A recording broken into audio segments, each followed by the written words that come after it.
Now, the IMF Chief Kristalina Georgieva has warned that the growing pressures are undermining global integration, including an increase in trade barriers. And this is threatening economic growth worldwide.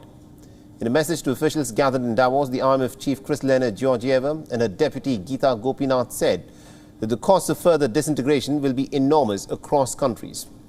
And people at every income level will face the impact of the slowdown that we could witness in the coming months.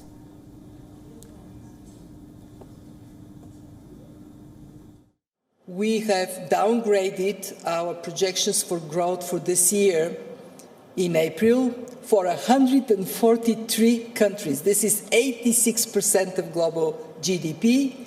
And since then, in a short period of time, a little bit like the weather here in Davos, the horizon has darkened. We are looking down this 2022. It is going to be a tough year.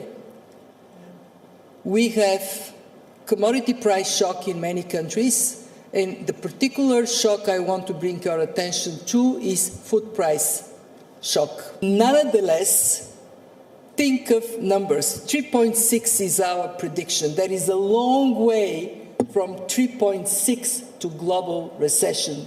What we may see is recession in some countries. The global economy faces a confluence of calamities with the fallout from the COVID-19 pandemic compounded by the war in Ukraine. But the IMF has warned that the trend towards restricting exports or breaking up global supply chains will undo years of progress. The IMF has said that globalization tripled the size of the worldwide economy and lifted almost about 1.3 billion people out of extreme poverty. But since the Russian invasion of Ukraine in late February, 30 countries have imposed restrictions on trade in food, energy and other key commodities. They've called on global leaders to resist those pressures and focus on improving cooperation and also reducing trade barriers, but also combating climate change and the growing debt burden in the developing world.